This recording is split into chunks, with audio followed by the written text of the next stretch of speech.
세계 유기농업 동향에 대해서 말씀드리겠습니다.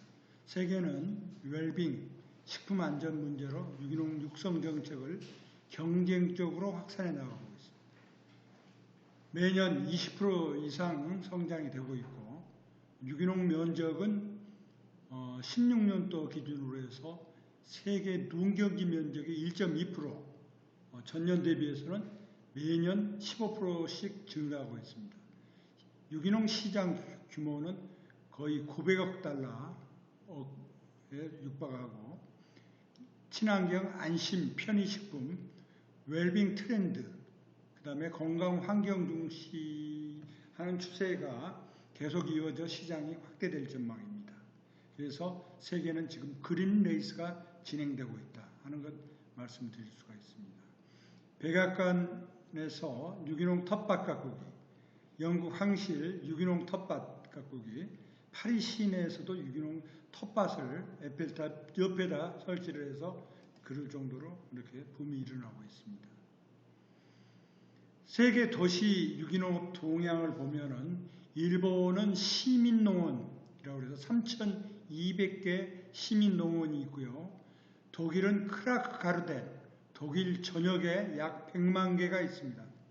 그 다음에 러시아는 다차 약 3,200만 개가 있고요. 영국은 얼로트먼트라고 해서 약 텃밭이 3만 6천 개가 있습니다.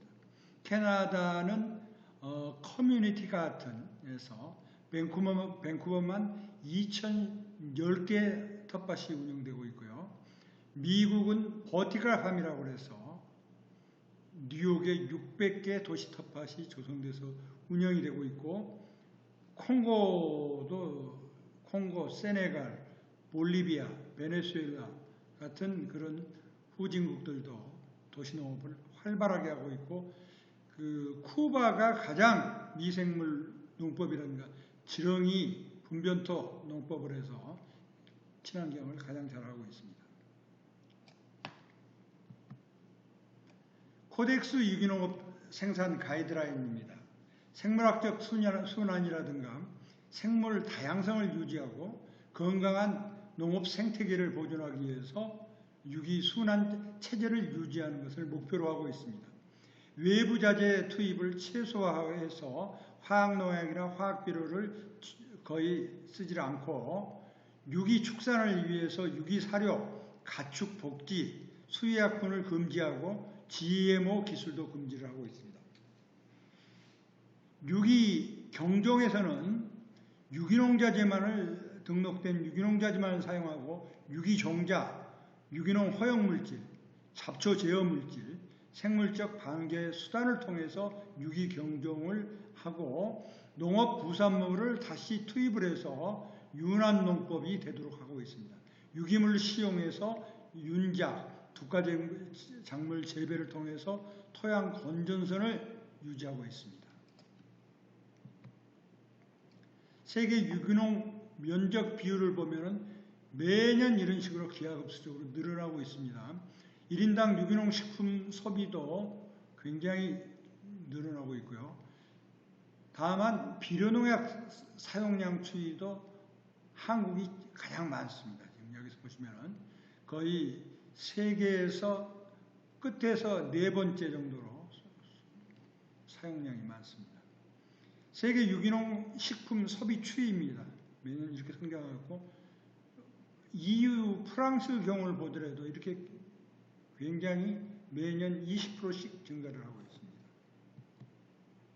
일본의 경우를 보면 유기농 시장이 9.8만 톤, 유기 가공식품도 12만 톤, 그 정도를 저기서 70년부터 일본은 환경 보존형 농업을 추진하고 있습니다. 자수 규격을 만들어서 EM 농법이라든가 자연순환 농법이 주류를 이루고 있습니다. 건강기능식품 전자상거래가 매년 20%씩 증가하고 있습니다. 그래서 유기농 시장은 3,210억엔 그렇게 다루고 있습니다. 생물농약도 굉장히 발전해서 4,100만 엔 그 정도 시장이고 이 전자상거래라든가 유기농 시장, 전자상거래가 이렇게 급속도로 늘고 있고, 고령자용 유기농 시장 규모도 매년 성장하고 있습니다. 중국의 경우도 보더라도 17년 경우에 817억 유엔, 우리나라 14조 원에 해당됩니다. 그래서 연 판매액도 250억 유엔을 4조 5천억 시장이 형성되고 있습니다. 세계 4위의 유기농 식품 소비국으로 부상되고 있습니다. 유기농 재배 면적도 엄청나게 늘어나고 유기식품 기업도 약 8,000개가 됩니다. 유기농 인증 평가는 어디서 하냐면은 중국 질량 인증 중심 등 23개, 해외 기구로서 에코서트 등 5개, 이게 유기농 마크가 되겠습니다. 그 다음에 농경지의 4분의 1 정도가 중금속이라든가 잔류농약으로 오염이 돼서 염류 측정 문제가 심각한 수준입니다. 베트남도 유기농업이 굉장히 발전되고 있습니다.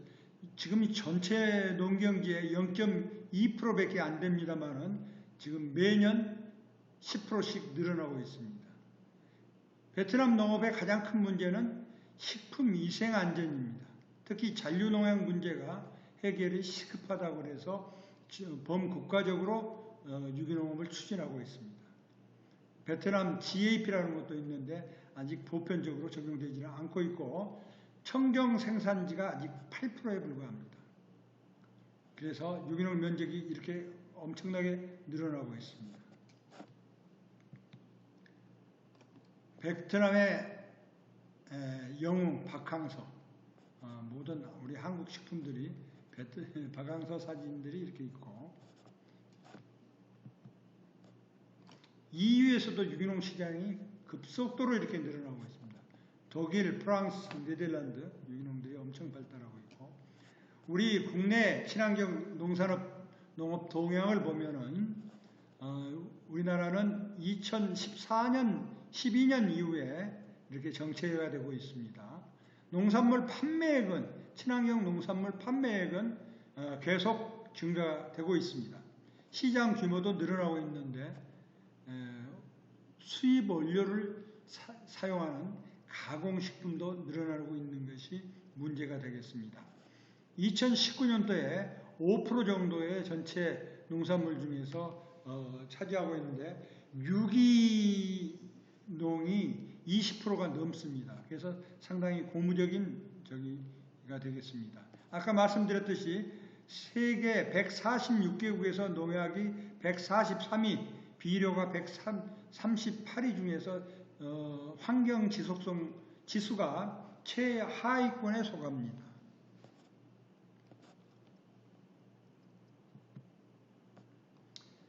친환경 임산물도 임과 농가 경제가 훨씬 좋아지고 있습니다. 우리 농업 분야보다 임산물 분야가 훨씬 빨리 성장을 하고 있고, 여기는 아직 침체도 안 되고 있으며 농어가 그 다음에 임가 소득이 이렇게 늘어나고 있습니다. 친환경 농업 정책 추진 체계를 보면은 이렇게 농식품부를 중심으로 해서 소비자 교육, 그 다음에 지자체 친환경 농가 지원 지역 프로그램, 농업인 단체를 중심으로 해서 민간 협력 거버넌스 구축, 그 다음에 농식품부가 생산 기반 조성, 홍보 및 교육, 그 다음에 소득 지원, 그런 것들을 다양한 정책을 추진하고 있습니다. 그 다음에 친환경 농업의 필요성과 로컬 푸드입니다.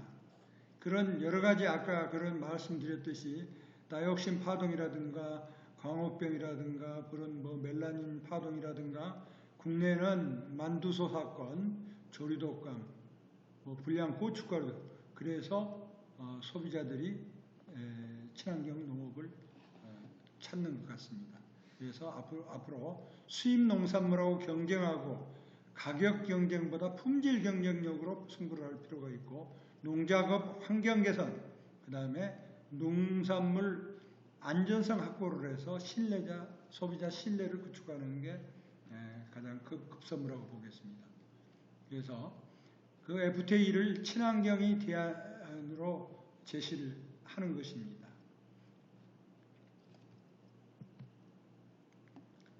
그러면 친환경 농업을 손쉽게 실천하기 위해서 유기농 허용 물질, 유기농 자재 그런 것을 어떻게 활용을 할 것인가, 그 종류는 어떤 것이 있으며 그걸 어떻게 만들어서 써볼 것인가 하는 것들을 공부해 보겠습니다. 유기재배 원칙입니다. 유기재배 원칙은 토양관리는 독과작물이라든가 녹비작물, 심근성 작물을 등으로 최상의 비옥도를 유지하고 생물상을 유지하자. 그 다음에 12는 토양 검정을 한 후에 유기질 비료를 시용하자. 병해충 예방을 위해서는 밀식을 피하고 소식을 하자. 그 다음에 과수는 그 통풍과 일조가 양호하게 강전정을 해서 키우자. 제초는 태양열 소독을 하든가 심경, 녹비작물 초생재배, 멀칭 피복재배를 하자.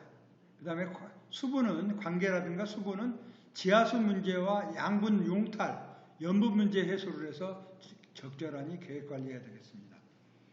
자재 선택에 애로가 있는데 이건 뭐냐면 복합 성분으로 인해서 그런 조건에 따라 효과 변이폭이 큽니다. 그래서 품질 관리도 상당히 어렵습니다. 경종 품종적 방제, 천연물이라든가 생물농약을 이용을 해서 IPM, INM 개념에 의한 종합적 해충 방제를 하고 양분 관리를 하자는 겁니다. 그 다음에 주의사항으로서는 중복살포라든가 과다 사용을 하지 말고 희석배수나 사용량을 꼭 지키고 적용 작물의 사용을 금지하고, 그 다음에 강알칼리성 농약이라든가 강산석 유황합제하고는 혼용을 금지해서 충분히 흔들어서 살포하는 것이 기본이 되겠습니다. 친환경 과원을 관리하는 원칙으로서는 과수는 개화에서 수확까지 재배기간이 굉장히 깁니다. 따라서 생육기에 고온, 다우, 다습, 그래서 병해충이 많이 발생합니다. 결국에는 과수 무농약 재배가 굉장히 어렵습니다. 그래서 경험을 축적하고 기술력을 확보한 후에 실천함이 바람직하겠습니다.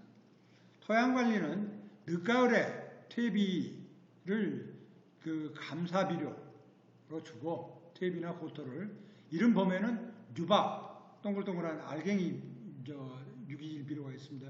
유박 비료가 있습니다. 그걸 많이 사용을 하면 좋습니다.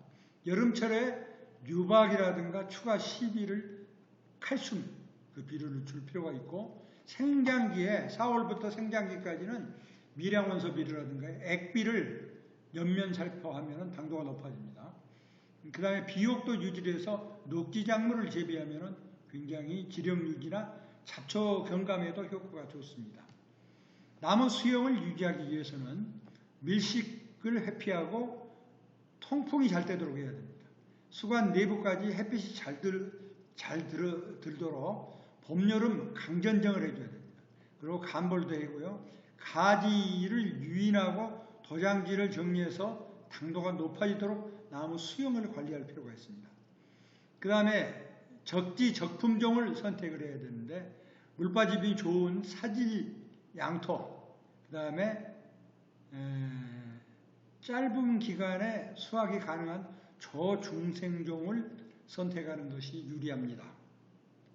수분 관리를 위해서는 점적 감수로 계획 관리를 하되 봄, 가을 건조 시에 충분히 간수하되 9월 이후 적정 수분을 유지할 필요가 있습니다. 잡초 제어를 위해서는 해아리 배치 등 그 녹비작물을 초생 재배할 필요가 있고, 다공성 시트 피복 재배가 잡초 관리에 유리합니다. 병해충 관리를 위해서는 저항성 품종을 선택하는 것이 좋고, 간벌, 강전정을 해서 통풍이나 수광이 좋게 하고 비절을 방지할 필요가 있습니다. 그 다음에 포장을 청결하게 유지를 해야 되고, 과원을 수시로 관찰해서 발생 정보에 따라서 구리나 황, 기계유 등 기본 방제제를 철저히 할 필요가 있겠습니다.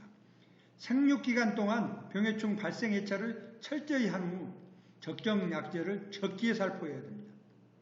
유기자재 특성을 파악한 후에 사용하되 효과가 농약보다 떨어질 수 있으므로 예방 위주로 초기 방제에 주력을 해야 됩니다. 강우가 많고 적음에 따라 유동적으로 약제를 살포해야 돼 장마기 전후에는 반드시 친환경 약제를 앞뒤로 살포를 해줘야 됩니다. 올해 지금 장마가 오래돼가지고 아마 탄저병이라든가 그런 병들이 굉장히 많이 나왔습니다.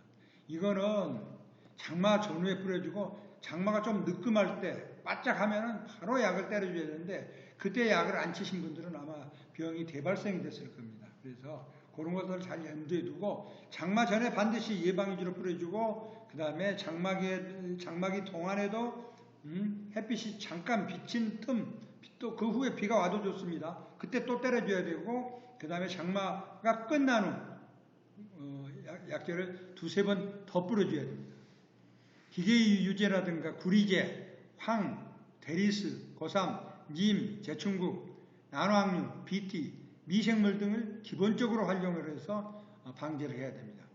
그 다음에 이제 구리제라든가 보르도액이 구리제가 되겠습니다. 그 다음에 수화성 동 그런 게 전부 구리제입니다. 그런데 석회유황합제 이런 것들을 이제 뿌릴 때는 살포 기구가 부식이 되거나 하얀 약흔이 발생할 수 있습니다. 그래서 햇빛이 이제 탄소 동화 작용을 상당히 어렵게 하기 때문에 식초 물 20리터에다 식초 500cc를 타가지고 뿌려주거나 목초액이나 액비 등을 뿌려줘서 닦아내줘야 됩니다. 친환경 유기농업 실천할 때 애로점입니다. 잡초가 가장 어렵습니다. 그 다음에 양분 결핍은 자운형이라든가 호밀 같은 거 심어가지고 미리서 지력을 튼튼하게 할 필요가 있고요. 그 다음에 병 발생은 이런 유기농 자재 그런 것들을 이용을 하고 포장을 청결하게 해가지고 예방 위주로 뿌려줘야 된다. 그 다음에 해충은 천연 식물 추출물 같은 것을 만들어가지고 뿌려주면 됩니다. 친환경 민간 유기농법 자재를 보면은 58종 정도가 있는데 이거는 다 검증은 되는 게 아니고 일부만 검증이 됐습니다. 왕우롱이 농법하고 오리 농법, 쌀기어 농법 같은 게 가장 많이 이용되는데 왕우롱이 농법은 이제 남해안 쪽에서 남부지방에서는 이게 월동 겨울철이 따뜻하다 보니까 월동을 하는 그런 문제가 있어서 요게 지금 최근에 골칫거리로 대두되고 있습니다. 그 다음에 오리농법 같은 거는 지금 결국 오리농법이 지금 가장 그래도 손쉬운 방법이라고 볼 수가 있겠고요. 그 다음에 참깨농법, 끼토산농법, 크로레라 농법, 별유산균 농법 많이 있습니다. EM농법도 있고요. 그 다음에 사포닌 농법, 스테비아 농법, 생명 환경 농법 같은 게 있는데 이런 그린 음악 농법 같은 것은 검증이 전혀 안 된 겁니다. 지금. 그래서 이런 생명 환경 농법 같은 거는 상당히 잘 되고 있는 것 같아요. 그런 걸 참고하시면 됩니다. 생명 항공 농법에서는 이런 천연물, 식물 추출물을 추출해가지고 요거를 이렇게 이용을 하고 있습니다. 그래서 요거를 막걸리나 쑥, 미나리에 넣어가지고 해충 유인제로 이용하는 방법도 있고 그러는데 이거는 정확하게 검증은 안 됐습니다. 그런데 님하고 고삼이라든가 피레스린을 섞었으면은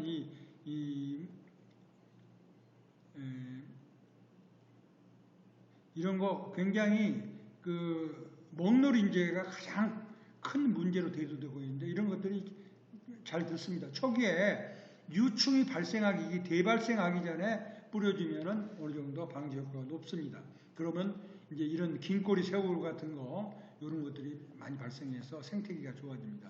왕우롱이 농법, 오리 농법, 쌀겨 농법 이런 것들이 많이 이용되고 있다 하는 것들을 말씀드릴 수가 있고 그 다음에 이제 병해충 방제 친환경 병해충 방제 수단으로 식물 추출물들이 이렇게 있습니다. 이게 피레스린 국가같이 생겼습니다. 그 다음에 니모일 인도에서 주로 수입하고 있는 겁니다. 그 다음에 이제 이게 데리스 이런 것들이 많이 쓰고 있고요. 미생물 선충이라든가 이런 미생물들을 이용하는 거, 천적을 이용하는 거 있는데 굉장히 어렵습니다. 천적 농법은. 그렇기 때문에 이 호박벌 같은 거는 수정을 하기 좋게 하기 때문에 이용이 됩니다. 그 다음에 과수에 있어서 사과나 복숭아 같은데 복숭아 순나방, 심식나방 이런 것들은 이런 페로몬 트랩을 이용을 해가지고 하면은 겸이결란제를 이용해서 방제를 하면 효과가 좋습니다. 유기농 토양 비옥도 관리입니다. 재배 적지가 굉장히 중요합니다. 토심이라든가 물리성이라든가 지하수이라든가 배수, 경사 이런 것들을 고려해서 재배에서 적지를 선정을 해야 되고요. 이화학성 관리를 위해서 토양 pH, EC, CEC 이런 것들이 굉장히 중요합니다. 최근에 와서 EC가 굉장히 중요해졌습니다. 그 다음에 이제 토양 공국, 그 다음에 경운은 아주 심경을 해줘야 됩니다. 심경. 요즘 채소경운으로 무경운이나 채소경운으로 하는 방법도 있는데 그것보다는 아주 깊이 관리를 해주는 게 좋습니다. 그 다음에 유기물이라든가 양분 함량에 따라서 태비, 녹비, 유박, 부식산이라든가 그런 걸 많이 줘야 된다 이거죠. 하우스에는 너무 많이 주면 안 됩니다. 하우스 용탈이 안 되기 때문에 그게 이제 문제로 됩니다. 그래서 작물 작부 체계를 윤작, 혼작, 조생재배, 피복재배 등을 이용할 필요가 있는 겁니다. 우리나라에서 사실상 윤작을 하면 좋은데 면적이 제한적이기 때문에 윤작을 할 수 없기 때문에 이런 다양한 재배법을 확립을 해야 됩니다. 그 다음에 흑토람을 이용을 해서 토양 및 양분 관리를 할 필요가 있습니다. 농촌진흥청 흑토람 그거를 쳐보면은 자기 필지에 대한 토양 및 양분 관리 그런 저기가 다 나옵니다. 추천사가. 그 다음에 EU에서 생태적 방법을 이용을 해서 병해충 관리를 하고 비옥도 관리하는 사례를 보면요. 이런 식으로 차단막을 형성하는 거, 베리어 플랜트를 이렇게 심어가지고 저기 합니다. 만약에 이게 이제 밀입니다. 이게 채소입니다. 이걸 하면은, 곤충이, 멸강나방이라든가 그런, 돌발성 해충들이 먹는 것만 먹습니다. 이 옆으로 건너가지를 못합니다. 그런 생태적인 방법을 이용하는 게 띠재배라고 합니다. 띠재배. 이런 식으로 과수를 재배하면서 가운데다가 녹비작물을 심는다든가 이거는 이렇게 3년 1기로 윤작을 한다든가 등고선 재배를 한다든가 그 다음에 사과 과원을 넓게 해가지고 거기다가 피복작물, 녹비작물이라든가 크로바라든가 그런 걸 해서 갈아엎어준다든가 그 다음에 헤아리 배치를 작물을 재배한 다음에 그대로 갈아엎어가지고 토마토를 정식한다든가 이런 고추에서 저항성 품종을 이용하면 감수성 품종보다는 역병이나 탄저병이 훨씬 적게 옵니다. 그 다음에 이제 유기농 허용 물질입니다. 유기농 허용 물질은요, 공시 자재나 그 사용 범위가 있습니다. 유기농 허용 물질은 이 90개만 써야 됩니다. 토양 개량 작물 생육용 비료적 효과를 나타내는 게 41개입니다. 그 다음에 병해충을 관리할 것이 49개입니다. 요거 외에는 유기농에 쓰면 안 됩니다. 무농약도 이거 외에는 쓰면 안 됩니다. 자, GAP하고 일반 농산물은 모든 걸 다 쓸 수 있습니다. 그런데 무농약은 비료는 쓸 수 있대 병해충 관리용 농약은 일절 못 씁니다. 유기농산물에는 유기농업자재, 공시된 유기농업자재만 써야 됩니다. 그래서 공시된 유기농업자재가 1563개가 있습니다. 그래서 한 640개 업체에서 만들어내는데 1635개가 인증을 받아 있기 때문에 이것 중에서 선택을 해서 써야 됩니다.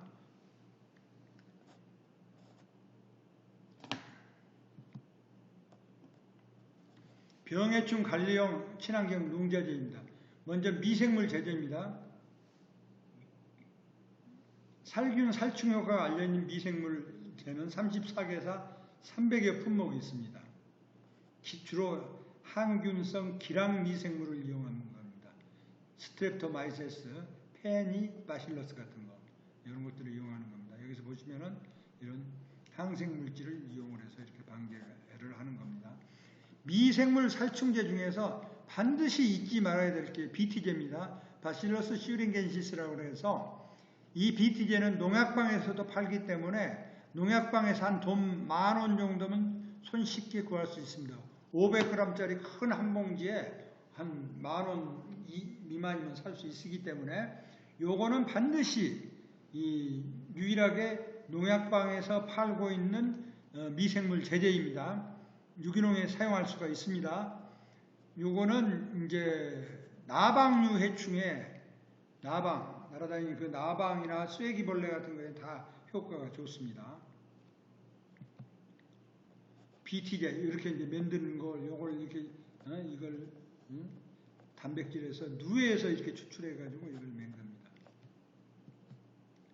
미생물제 특징은 예방이 가장 중요합니다. 병이 진전된 후에는 잘 안 듣습니다. 그러니까 병이 나오기 전에 병이 초발병 이제 바로 시작할 때 약을 뿌려주는 겁니다. 그러니까 먼저 뿌려주는 겁니다. 반드시 맑은 날 오전이나 늦은 오후에 뿌려주는 게 좋습니다. 그 다음에 전착제를 거기다 타서 뿌려주는 게 좋습니다. 그 다음에 보관은 냉장 보관해야 됩니다. 미생물도 이게 살균 효과가 높은 것들은요, 이렇게 이게 잿빛 곰팡이병인데 하나도 안 걸립니다. 미생물제만 잘 뿌리면도 이렇게 하나도 안 걸리고 있고요. 이게 이제 매실에서 오는 탄저병인데 이런 것도 하나도 안 걸릴 수가 있어요. 그 다음에 토양 미생물을 배양해서 자가 제조해내는 방법이 있습니다. 어떻게 보면은 미생물이라는 것은 자기 땅에 제일 잘 맞는 미생물을 선택하는 게 가장 중요합니다. 외국의 수입 미생물이라든가 다른 지역에서 생산하는 미생물은 자기 토양에 안 맞을 수가 있는 거죠. 그러면은 어떻게 하냐면은 이렇게 꼬두밥을 찝니다. 꼬두밥을 쪄가지고 자기 인근 농장 인근에다 파묻어 놓습니다. 군데군데 파묻어 가지고 이렇게 보면은 하얀 곰팡이가 씁니다. 이 하얀 곰팡이를 흑설탕하고 이렇게 버무려 가지고 막 이렇게 젓기 시작하면 이렇게 맑게 액상화가 됩니다. 액상화가.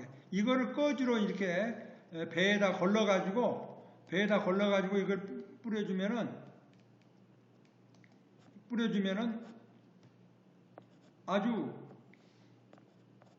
걸려가지고 이렇게 이 가원에다 이 나무라든가 뭐 자기 채소라든가 거기다 이렇게 뿌려주면 됩니다. 이렇게 하얗게 유용 곰팡이가 생겨가지고 병해충을 다 예방하고 토양을 좋게 하는 겁니다. 여기에는 이제 그림으로 나타낸 겁니다. 토양 미생물이 토양에 미치는 영향입니다. 이거를 이제 동물의 사체라든가 분변이라든가 이런 것들이 미생물이 분해를 하게 됩니다. 그러면 작물이 흡수를 해가지고 이렇게 좋은 열매를 맺으면은 이거를 또 부산물을 또 가축이 소화를 해서 이렇게 해서 유기경종 쪽으로 돌아가는 그런 체계입니다. 그래서 미생물이 가장 중요하다고 보겠습니다. 어떻게 보면 이런 모든 유기물을 그 미생물이 분해를 해서 무기물로 바꿔주는 저기가 됩니다. 이런 많은 사람의 장내에도 100조가 미생물이 들어있고요. 공기 중에도 약 1,000만 마리가 들어있습니다. 이런 흙 안에도요. 10억 마리가 있습니다. 100만 마리 내지는 10억 마리가 그 미생물이 살고 있는 겁니다. 그러니까 굉장히 이 미생물이 중요하다고 보겠습니다. 여기 이제 바이오, 그 미생물이 얼마만큼 그 영역이 넓냐면 바이오 칩 같은 거, 바이오 센서, 바이오 재료가 되고 있고, 바이오 연료, 에너지, 바이오 의학, 그 다음에 생물 환경 보건, 식품 첨가물, 우리 농약으로도 쓸 수가 있고, 생물학, 그런 거 다 쓸 수가 있습니다. 미생물학이. 이런 응용 범위에 따라서. 그 다음에 프로바이오틱이라고 요즘 유산균, 이제 그걸도 했습니다. 이 페니실린으로 수천만 명을 2차 대전 때 살렸습니다. 아이안 프레미엄 박사가 페니실린이라는 그 항생제를 우연히 발견한 게 됩니다. 페니실린을 어떻게 발견했냐면은 이 자기 부인이 휴가를 가자고 굉장히 독촉을 합니다. 그러니까 이 급한 나머지 자기가 미생물을 실험하던 것을 그대로 그 뚜껑을 열어놓고 가버리게 됐어요. 그런데 그 뚜껑을 열어놓고 갔는데 사흘 만에 와서 보니까 밑에서 실험하는 그 페니실리움 균들이 그걸 타고 올라와가지고 지금 포도상구균, 우리 고름균이라고 그럽니다. 노란 고름균, 거기에 부착이 돼서 그 균주가 거기서 퍼져가지고 다른 것들은 뚜껑을 닫아놓은 것들은 그대로 그 고름균들이 살아있는데 이 샤의 뚜껑을 열어놓은 것은 그 밑에 실험실에서 그 페니실린 균이 올라서 그걸 다 죽여버렸던 겁니다. 그래서 여기에 착안해서 페니실린이라는 항생제를 개발해냅니다. 이 항생제가 페니실린 주사로도 나오고 그랬습니다만 우리 어렸을 때 페니실린 몇십 년 전만 해도 모든 상처나고 세균, 박테리아, 곰팡이 모든 병에 이걸 한 방만 맞으면 만병통치약이었던 겁니다. 세계 2차 대전 때 5천만 명을 살려내가지고 이 노벨상을 아이안 플레밍 박사가 받게 된 겁니다. 그러나 최근에 와서는 안 됐습니다. 페니실린 주사를 사용하는 사람이 있습니까? 없습니다. 왜 그럴까요? 이 페니실린 균에 대한 약제 저항성이 생겨가지고 하나도 안 좋습니다. 옛날에 아스피린 우리가 하나를 먹으면 머리 아픈 것도 깨끗하게 나았고 감기도 났었어요. 그러나 아스피린 먹어가지고 지금 감기가 나설 수 있습니까? 안 되는 거죠. 그건 왜? 전부 약제 저항성 때문에 그렇습니다. 그래서 이 세균에 대한 저항성, 약제에 대한 저항성이 앞으로도 계속 문제가 되기 때문에 그걸 최대한 마이신을 적게 먹으면서 우리가 치료하는 방법, 마이신 항생제 대체약제를 빨리 개발해야 되는 것입니다. 지금 많이 나오고 있는데 아직도 굉장히 미흡합니다. 여기서 보시면 1만 배 당뇨병 치료제 보글리코스라는 것도요. 100억 매출을 올린 한 해 100억 매출을 올린 것도 이게 그 미생물에서 추출해낸 겁니다. 그 다음에 개똥을 이용을 해서 도시의 가로등을 다 쓰는 그런 저기에 있습니다. 미국 매사추세츠 거기에서는 파크스파크 프로젝트라는 걸 해서 그렇게 하고 있습니다. 그 다음에 멕시코만의 기름 유출 2010년도에 그 난리가 났었죠. 그때 엄청난 면적이 있는 걸 이걸 전부 미생물로 해결합니다. 그 다음에 석유 없이 사는 마을이 있습니다. 오스트리아 무레크 마을이라고 있는데 여기는 이 바이오 에너지를 이용해서 메탄가스를 이용해서 석유 없이 아무것도 없이 이렇게 전부 자급자족을 합니다. 가축 분뇨로 에너지 자립도 170% 팔기까지 합니다. 사막을 녹지로 만드는 미생물이 있습니다. 이런 탄산칼슘을 만드는 미생물을 이용을 해서 사막의 물을 담수할 수 있는 그런 사막화 방지 프로그램을 이런 식으로 실시를 하고 있습니다. 84년도에 일본에서는 아스퍼길러스 오리게 국균, 우리 매주 뜨는 국균을 이런 균을 개발해 가지고 이 산업 전반에 그 낫도균을 이렇게 이용을 해 가지고 요걸 식품에도 쓰고 모든 저기를 하는데 이게 부가가치가 전체 일본의 자동차 산업을 보다 더 많다는 거예요. 이게 여기서 나오는 게 얼마만큼 이 미생물이 중요한 것인가. 그러니까 미생물이 악작용, 지금 바이러스 일으켜가지고 우리를 이렇게 괴롭게 하는 것이 있는가 하면 이런 이로운 작용, 치즈, 그 다음에 그 우유를 발효시켜가지고 맹글게 하고 옛날부터 이렇게 쓰고 있는 그런 굉장히 이로운 작용이 훨씬 더 많았는데 지금 이 코로나 바이러스가 나와가지고 우리를 어렵게 하는 겁니다. 또 발효와 부패, 여기서 보시면은 이게 이제 이런 낫도균 이런 것도 다 이용하는 거예요. 부패, 발효가 돼야지 부패로 썩어버리는 거. 이건 썩은 게입니다. 이건 잘 발효된 겁니다. 이 썩은 것은 썩은 푸른 곰팡이가 다 쌓여가지고 이렇습니다. 이러면은 이거는 식중독균이 나올 수가 있습니다. 여기서. 지금 우리가 기술센터 같은 데 그 미생물 보급소에서 미생물을 공짜로 나눠줍니다. 이때 잘 가져가야 돼요. 소독을, 그 통을 깨끗하게 소독을 해서 가져가야 되는데, 그걸 그냥 창고에 이제 처박아 뒀던 걸 그대로 가져간다 이겁니다. 그러면 거기에 나쁜 균들이 다 붙어 있어요. 그러면 거기서 미생물을 이렇게 받으면은 하루 만에 다시 나쁜 균들이 더 먼저 퍼져버리게 됩니다. 그러면 그걸 작물에 줬다면은 훨씬 나쁜 결과를 초래할 수 있죠. 잘못하면 식중독균이라든가 그런 해로운 균들을 뿌려버릴 경우가 있어요. 그래서 굉장히 조심해야 됩니다. 그래서 발효가 잘 되게끔 해줘야 된다. 혐기성 발효가 됐든 호기성 발효가 됐든, 어떤 것은 호기성 발효를 좋아하는 균들이 있고 어떤 것은 공기가 없는 것을 좋아하는 발효가 있어요. 그런 걸 잘 알아야 됩니다. 이게 이집트의 미라 같은 거, 향유, 비소나 수분을 이용해서 안 섞게 하는 기술을 미라에다가 이런 이집트에서 이런 것들이 나왔죠. 이제 이거는 전부 비소나 수분을 이용해서, 독극물을 이용해서 안 섞게 하는 것을 한 겁니다. 그 다음에 우리 그 명당이라는 영화에서 보면은요, 이게 명당, 이게 잘 섞고 안 섞고가 굉장히 풍수지리설에서는 굉장히 중요합니다. 그래서 안 썩은데, 물기가 많은데, 뭐 그런 물이 나오는데 그런 데 쓰면 안 되죠. 배수가 잘 되고, 잘 썩게 되는데, 시체가. 그런 것들이 있어야 되는데, 여기서 명당에서 보면은 결국 운명을 바꾸기 위해서 안동 김씨가 60년 동안 그 세도 정치를 하면서 그 왕이 썼던 그 명당 자리를 거기를 몰래 바꿔치기를 하는 것이 나오죠. 그 명당을 밑으로 밀어버리고 그 위에다 자기들이 써가지고 그렇게 60년 동안 부귀 영화를 누렸다는 그런 건 뭐 사실인지 아닌지는 모르겠어요. 그런 것들이 그렇게 풍수지리에서는 유명했던 겁니다. 흥선대원군이 왕이 2명 나오는 몇 자리를 차지하게 된답니다. 그래가지고 부친의 그 남영균 묘를 가야사가 지금 확실히 어딘지는 모르는데 그리 이장했다는 실제 실록 기록이 나옵니다. 그런데 그거를 나중에 독일인 오페르트가 도구를 파헤쳐버립니다. 그래가지고 그것 때문에 아주 대원군이 더 세국 정책을 더 강화하게 된 동기가 됐던 게 오페르트 도굴 사건입니다.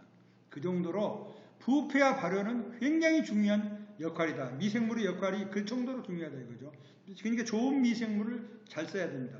우리도 이따 액비 같은 걸 맹글 적에 어떻게 하냐면은 그 좋은 쑥, 황토 그런 것들을 새로운 걸 한 주먹 넣어주면 거기서 좋은 유용균들이 생깁니다. 아까 토양 미생물 균 배양하는 거 우리가 봤습니다. 이제 그런 식으로 합니다. 그 다음에 구리염제입니다. 구리염제. 보르도에 가시죠. 보르도에 맹글을 쓰자는 말씀을 아까 계속 드렸습니다. 농약방에 가면은 수산화동이라고 있어요. 수산화. 쿠퍼수화제, 산염화동, 쿠퍼수화제라는 게 있습니다. 그건 유기농에 쓸 수 있는 그런 자재입니다. 그렇기 때문에 파란 이런 액체로 되어 있거든요. 요거를 반드시 이 보르도액을 맹글을 쓸 줄 알아야 됩니다. 그래서 좀 과수 농사를 크게 하시는 분들은 전부 보르도액, 석회, 유황합제 다 맹글을 씁니다. 그래서 우리도 한번 요것은 반드시 한번 만들어 쓰는 법 굉장히 간단합니다. 이걸 만들어 쓰는 게 어려운 게 아닙니다. 그래서 요거를 만들어서 하면은 살균력이 엄청나게 이건 강합니다. 모든 병에 효과가 있습니다. 만병통치약입니다. 이거는. 그렇기 때문에 효과가 이것만큼 아직까지 따라올 살균제가 없어요. 농약 말고는 없습니다. 근데 이건 농약 대용으로 미리만 뿌려주면 최고입니다. 이게. 모든 병에 다 좋습니다. 보르도액은 황산구리, 유산동하고 생석회를 혼합하게 됩니다. 그걸 조합을 어떻게 하느냐? 보통은 4대4로 이렇게 하는데 그걸 4사씩 보르도액이라고 합니다. 그 다음에 요즘 같으면 사과에 16식을 많이 씁니다. 그거는 왜 석회 양을 확 늘리는 겁니다. 16으로. 그건 왜 그러냐? 지금 비가 많이 오기 때문에 용탈이 됩니다. 그게 비에 쉽게 내려가기 때문에 생석회, 유산동만 있을 경우는 약해가 날 우려가 있기 때문에 생석회 양을 많이 해줘가지고 66으로 만들어가지고 뿌리면 아무런 문제 없이 저기 됩니다. 그 다음에 하얀 가루가 지는 것은 아까 목초액이라든가 그 다음에 식초로 닦아주라 이거죠. 그러면 아무런 문제가 없습니다. 식초나 목초액도 병해충 예방하는 데는 굉장히 좋은 겁니다. 그렇기 때문에 그거를 자주 뿌려줄수록 좋아요. 한번 이런 보르도액이나 석회 유황합제 뿌리고 나서 목초액이나 식초로 한번 뿌려주면 굉장히 더 좋습니다. 이 어떻게 보르도액이 처음에 개발이 됐냐면 1890년도에 보르도액이 개발이 됐습니다. 그거는 이 녹균병이란 포도 녹균병이 굉장히 무서운 겁니다. 우리 친환경에서도 포도 녹균병이 굉장히 무섭습니다. 탄저병보다 더 무섭습니다. 포도에서 녹균병이 이렇게 다 썩어 들어가 버립니다. 이 열매까지. 그런데 이것이 보르도 지방에 굉장히 유행을 할 때가 있었습니다. 최근에도 보르도 병이 제일 많이 포도에서 많이 나오는 것이 녹균병입니다. 그런데 수확철만 무렵만 돼가면은 포도를 다 따가버리는 겁니다. 특히 길가에 있는 포도를 그 농장주가 몇 킬로를 다 따가는 모양이에요. 그러니까 주인이 성질이 나가지고 이 하얀 가루를 다 뿌려버립니다. 석회가루를 다 뿌려버렸어요. 석회가루를 뿌려놨는데 그래도 따가는 사람이 생기는 모양이에요. 그래도 도둑이 계속되니까 그 위에다가 이 파란 보르도, 이 황산, 유산동을 싹 뿌려버렸답니다. 그러고 났더니 그 보르도 지방에 아주 그 녹균병하고 탄저병이 수확 말기에 거의 만연이 돼가지고 온 보르도 지방이 다 퍼져가지고 거의 딸 수가 없었습니다. 그 정도로 많이 퍼져버렸습니다.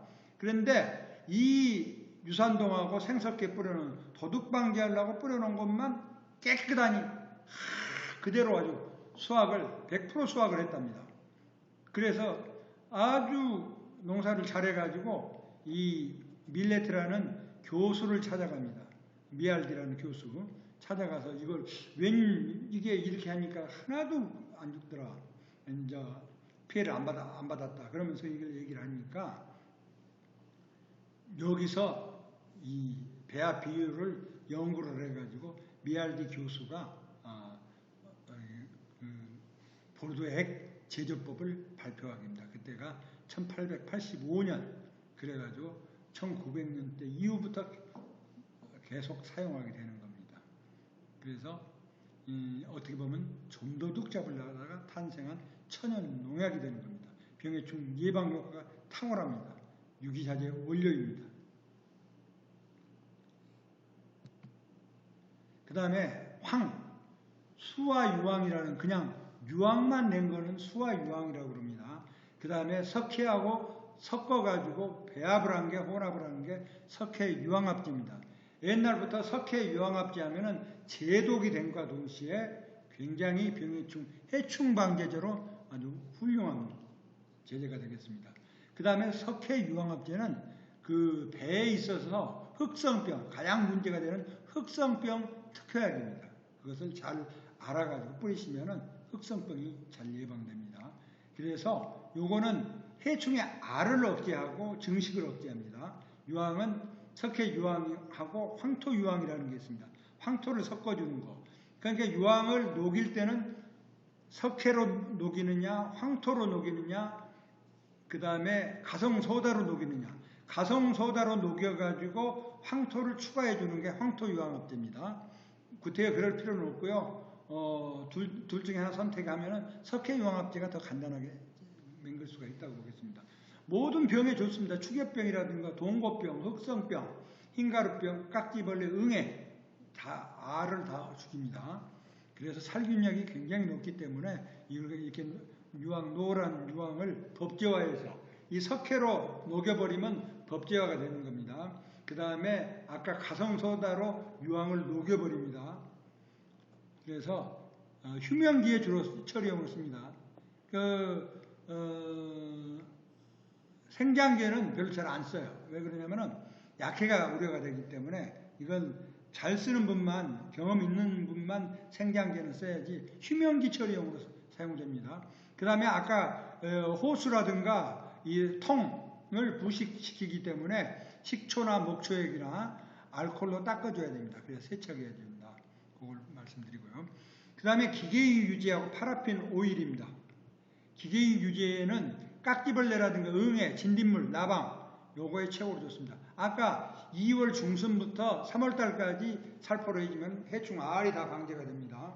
그 다음에 기름으로 식물체의 피막을 형성합니다. 그래서 기름 숨구멍을 막아서 질식사를 하게 됩니다. 이 기문이라다가 피부를 꽉 막아버려요. 기름이. 그래서 죽이게 하는 원료입니다. 그래서 시설 작물에는 고온 시에는 약해 우려가 있습니다.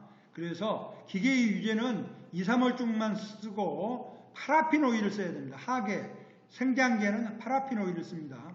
파라핀 오일은 기계의 유제를 한 번 더 정제한 거기 때문에 약해가 잘 안 나옵니다. 이것도 250배 이상으로 써줘야 됩니다. 이거 아니면 약해가 납니다. 그래서 석회, 유황, 보르덱, 알칼리성 약제하고는 혼용을 해서는 안 되고요. 파라핀 오일은 하계 이 기계의 유제 원료다. 생육기에 사용이 가능하다 하는 걸 알아두시면 되겠습니다. 그 밖에 병해충 방지에 해조 추출물이 있습니다. 해조 추출물을 이용을 하면은 굉장히 유기산이 많이 함유되어 있습니다. 좀 이따 말씀드릴 난황류는 다음 시간에 말씀드리도록 하겠습니다. 그 다음에 중산산 나트륨, 이건 소다가 되겠습니다. 이것도 병 방지 효과가 있습니다.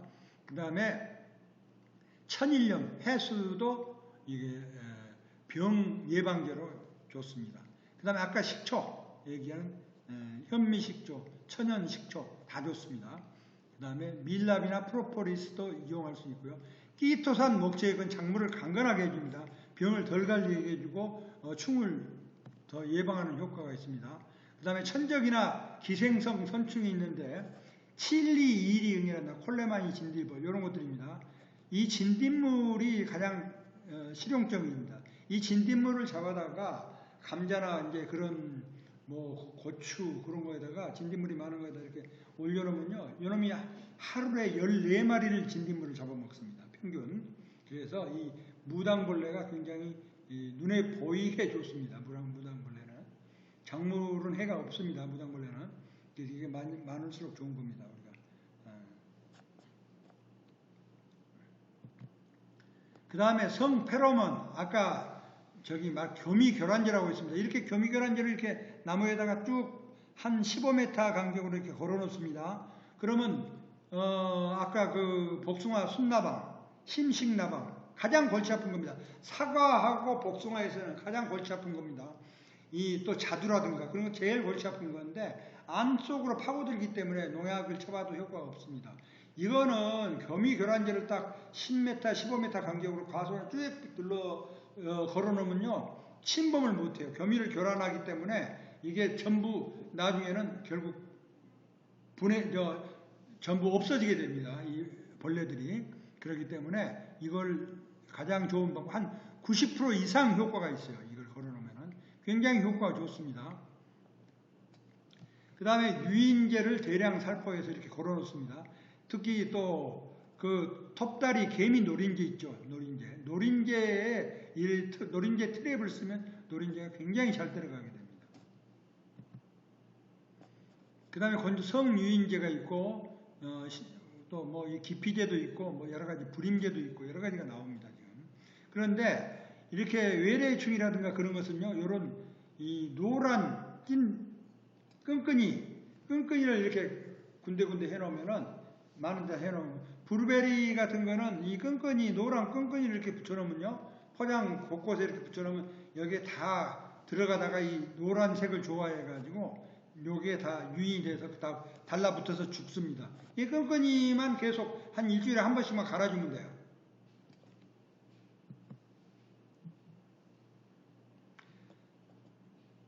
그 다음에 이제 식물 추출물입니다. 식물 추출물은 천연 식물 보호제라고도 합니다.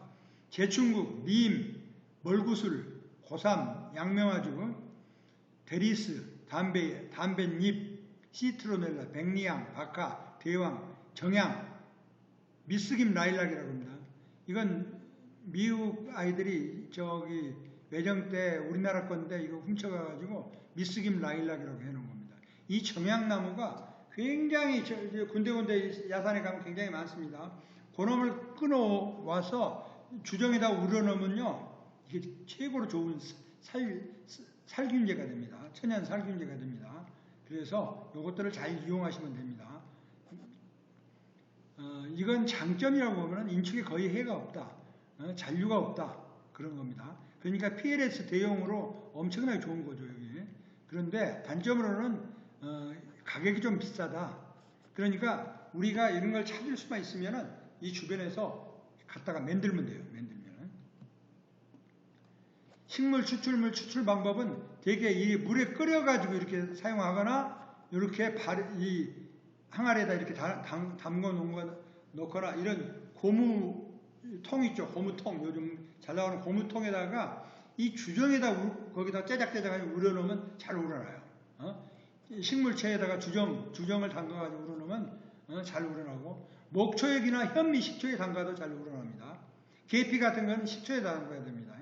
이제 그렇게 해서 담글 필요가 있습니다. 주요 식물 추출물의 종류를 보면은요, 제충국이 있습니다. 이게 피레스린이라는 건데, 이렇게 아주 그 남아공 같은 데 가서 보면 이렇게 많이 개별합니다. 이게 제일 좋은 식물 추출물입니다. 요게 효과가 제일 높아요. 그런데 다른 알칼리성 약재하고 혼합을 하면 안 됩니다. 이거는 피레스린, 우리 천연 모기향, 그 다음에 에프킬라 이런 거 만들 때 조금 들어가는 게 이 제충국제입니다. 그 다음에 데리스제는 데리스라는 나무가 있습니다. 계란뿌리라고 하는데 우리 어렸을 때 이렇게 저 개울에서 이렇게 위에서 찍어가지고 물고기 잡는 데 쓰였던 것들입니다. 이게 굉장히 어독성은 좀 강하죠. 그런데 이게 또 효과가 두 번째로 좋아요. 이게 이런 채취를 해서 마시한 다음에 여기다 알코올에다 침지 이렇게 해놓으면 됩니다. 주정이나 알코올에 침지한, 아니면 도간소주, 지금 도간소주 30도짜리 나오죠. 25도 이상 그 소주에다 담궈놓으면 됩니다. 그래서 그냥 살포하면 돼요. 이게. 그렇게 어렵진 않습니다. 그 다음에 님 오일, 세계에서 가장 많이 쓰는 게 님 오일이라는, 주성분은 아자드라크틴이라는 건데, 요게 모든 해충의 섭식 방지하고 기피 효과를 다 가지고 있습니다. 이거 안 들어가는 약이 시중에서 파는 친환경 농자재 중에서 이게 안 들어가는 게 거의 없습니다. 내가 보면은요. 그래서 병도 잘 뜯고 충도 잘 죽습니다. 이게 님 오일이라는 거 잊지 마십시오. 그래갖고 목초에 가고 섞어줘도 되고 끼토산 뭐 이런 것들을 혼용해서 써도 됩니다. 그 다음에 고삼이라는 거 있습니다. 고삼. 이거 님 오일하고 고삼을 우리나라에서 우리 시판 유기농 자재 맹글 쪽에 가장 많이 이용하는 성분입니다. 마트린이라는 성분입니다. 멀구슬, 양명아주, 회화나무 이런 데 마트린이 함유되어 있습니다. 그래서 1리터에 약 2만원 정도 하고요. 뿌리나 종자에 들어있습니다. 그래서 각종 진딧물, 응애 이런 살충제로 가장 많이 쓰이는 겁니다. 이게. 이렇게 우리가 야산에 가면은요, 멀구슬나무, 고삼나무 있어요. 그 다음에 기피 중간동 식물입니다. 대표적 살균제이자 살충 효과가 다 있습니다. 기피 효과도 있습니다. 은행잎입니다. 은행잎. 잎이 효과가 제일 좋고 그 다음에 열매입니다. 열매보다는 잎이 효과가 더 있다 이거죠. 그 다음에 무화과나 오동잎 있지 않습니까? 무화과, 오동잎 그런 거 보면은 이렇게 그걸 따보면은 하얀 찐이 나옵니다. 그게 충에 효과가 좋습니다. 하얀 찐이. 그걸 그냥 줄기까지 이렇게 통째로 해가지고 주정에다 우려서 쓰는 겁니다. 잎사구 즈백이 충 효과가 있다. 코스모스 이것도 기피 효과가 있어요. 쇠뜨기, 고사리, 소태, 어성초, 엽기, 감자 이런 것들이 다 이 어성초는 특히 어성초, 엽기 이것들이 옛날 물고기 잡을 때 썼던 것들이거든요. 이것들이 항균 효과, 그러니까 균 예방 효과가 뛰어납니다. 그 다음에 감자는 돼지 감자나 감자, 요걸 이용을 해서 그 솔라닌, 감자에 파랗게 되는 부분이 있죠. 그 공기 중에 노출되면은, 수확기 공기 중에 노출되면 하얗게, 파랗게 됩니다. 그 솔라닌이 독소가 있어요. 그건 사람이 그거 먹어서는 안 되는 겁니다. 그걸 이용을 해서 충제로 만드는 겁니다. 돼지 감자나 감자로 이렇게 만드는 겁니다. 그 다음에 미치광이 풀, 애기 똥풀, 소리쟁이. 이 소리쟁이도 굉장히 좋은 항균 식물입니다. 예? 살균제로 최고 좋은 거예요. 항생제 수십 배 최고 항균 식물이다. 이걸로 농약도 뽑아가지고 농약을 만들기 때문에 굉장히 좋은 겁니다. 창포도 좋아요. 창포. 그 다음에 중간 깊이도 식물인데 주목, 수선화. 수선화도 충에 잘 듣습니다. 수선화. 그 다음에 고추나물. 그 다음에 석류 먹고 난 그 껍데기 있죠. 그거를 우려놓으면은 굉장히 충 방제 예방 효과가 있어요. 그거하고 다른 거하고 섞어가지고 쓰는 겁니다.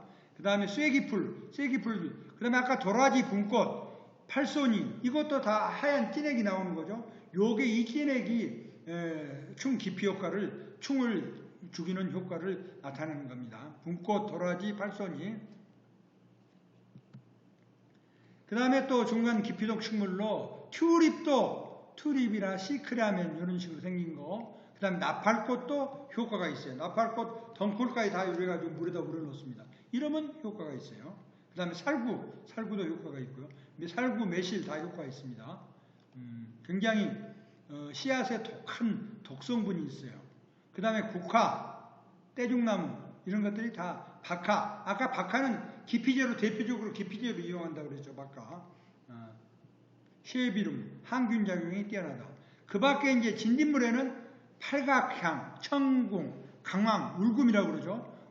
굴피, 노도밥나무, 해아나무, 첩피나무, 해송 이런 것들이 진딧물이 좋아요. 이런 거 추출물들이. 그 다음에 한 가지만 할 게 아니라 두세 가지를 섞었으면은 굉장히 좋은 효과가 나온다. 담배, 거셈이나 방에는 첩피나무하고 해아나무. 전박이 응에는 치자, 무화과, 소사나무, 벽오동, 피마자도 효과 좋습니다. 편백잎 이런 것들이 다 좋다 이거죠. 반드시 2, 3종을 조합을 해서 혼합제로 사용하면 상승효과가 크다. 그 다음에 액상규산이라든가 아까 에탄올이라든가 난황유로 만들었으면 더 좋다. 바카라든가 파라핀 오일과 섞었으면 더 좋다. 라벤더, 레몬, 유카리프트 오일 같은 걸 다 이용할 수 있다 이거죠.